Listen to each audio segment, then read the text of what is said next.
बानासुरकृत शिव स्तोत्र। बानासुर बोला, जो देवताओं के सारथ स्वरूप और समस्त देवोगण के स्वामी, जिनका वर्ण नील और लोहित है, जो योगियों के ईश्वर, योग के बीज तथा योगियों के गुरु हैं, उन भगवान शिव की मैं वंदना करता हूँ। जो ज्ञानानंद स्वरूप, ज्ञान रूप, ज्ञान बीज, सनातन देवता, समस्त तपस्याओं के फलदाता तथा पूर्ण संपदाओं के देने वाले हैं, उन भगवान शंकर को मैं प्रणाम करता हूँ। जो ज्ञानानंद स्वरूप, ज्ञान रूप, ज्ञान बीज, सनातन देवता, समस्त तपस्याओं के फलदाता तथा संपूर्ण संपदाओं के देने वाले उन भगवान शंकर को मैं प्रणाम करता हूँ। जो तप स्वरूप, तपस्या के बीज, तपोधनों के श्रेष्ठ धन, श्रेष्ठ वर्णीय तथा वरदायक और श्रेष्ठ सिद्ध गणों के द्वारा स्तवन करने योग्य है, उन भगवान शंकर को मैं नमस्कार करता हूँ। जो भोग और मोक्ष के कारण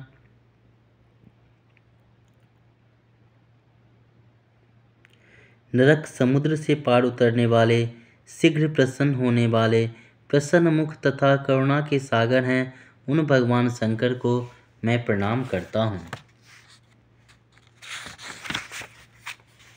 जिनकी अंग कांति हिम चंदन, कुंद, चंद्रमा, कुमुद तथा श्वेत कमल के सदृश उज्ज्वल हैं, जो ब्रह्म ज्योति स्वरूप तथा भक्तों पर अनुग्रह करने के लिए विभिन्न रूप धारण करने वाले हैं, उन भगवान शंकर को मैं प्रणाम करता हूँ। जो विषयों के भेद से बहुतेरे रूप धारण करते हैं, जल, अग्नि, आकाश, वायु, चंद्रमा और सूर्य जिनके स्वरूप हैं, जो ईश्वर एवं महात्माओं के प्रभु हैं और लीलापूर्वक अपना पद देने की शक्ति रखते हैं, जो भक्तों के जीवन हैं और भक्तों पर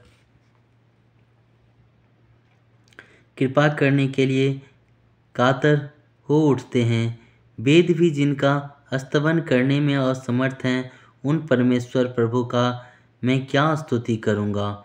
अहो, जो ईशान देश, काल और वस्तु से परिच्छिन्न नहीं है तथा मन और वाणी के पहुँच से परे हैं, जो बाघंबरधारी अथवा दिगंबर हैं, बैल पर सवार हो, त्रिशूल और पट्टी धारण करते हैं, उन मंद मुस्कान की आभा से सुशोभित मुख वाले भगवान चंद्रशेखर को मैं प्रणाम करता हूँ।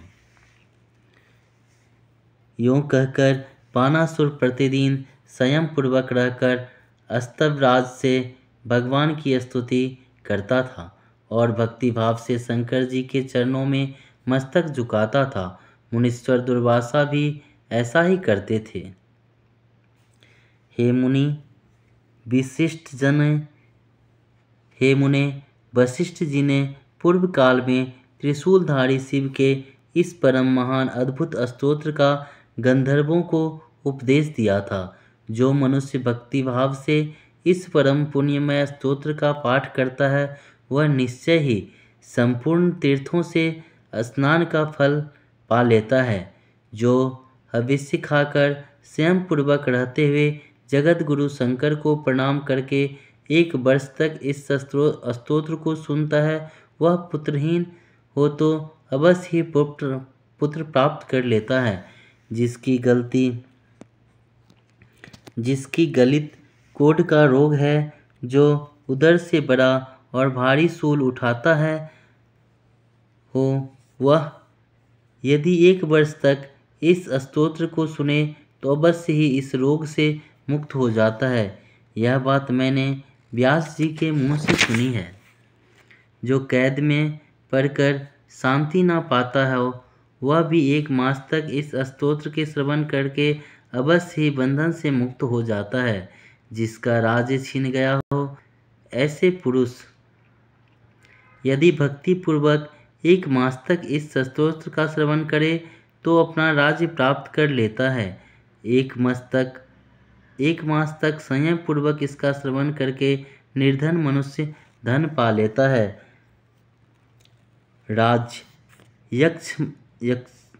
राजयक्ष्मा से ग्रस्त होने पर जो आस्तिक पुरुष एक वर्ष तक इसका श्रवण करता है वह भगवान शंकर के प्रसाद से निश्चय ही रोग मुक्त हो जाता है। द्विज शौनक जो सदा भक्ति भाव से इस स्तवराज को सुनता है उसके लिए तीनों लोक में कुछ भी असाध्य नहीं हो रह जाता है। भारतवर्ष में उसको कभी अपने बंधुओं से वियोग का दुख नहीं होता। वह अविचल तथा महान ऐश्वर्य को भागी होता है, इसमें संशय नहीं है। जो पूर्ण संयम से रहकर अत्यंत भक्तिभाव से एक मास तक इस स्तोत्र का श्रवण करता है वह यदि भार्याहीन हो तो अति विनयशील सती साध्वी सुंदरी भार्या पाता है। जो महान मूर्ख और खोटी बुद्धि का है ऐसे मनुष्य इस स्तोत्र का एक मास तक सुनता है तो वह गुरु के उपदेश मात्र से बुद्धि और विद्या प्राप्त पाता है। जो प्रारब्ध कर्म से दुखी और दरिद्र मनुष्य की भक्ति भाव से इस स्तोत्र का श्रवण करता है उसे निश्चय ही भगवान शंकर की कृपा से धन प्राप्त होता है। जो प्रतिदिन तीनों संध्याओं के समय इस उत्तम स्तोत्र का सुनता है वह इस लोक में सुख भोग कर परम दुर्लभ कीर्ति प्राप्त करके और नाना प्रकार के धर्म का अनुष्ठान करके अंत में भगवान शंकर के धाम को जाता है। वहाँ श्रेष्ठ पार्षद होकर भगवान शिव की सेवा करता है। इस प्रकार श्री ब्रह्मा वैवर्त पुराण में बाणासुरकृत शिव स्तोत्र संपूर्ण हुआ।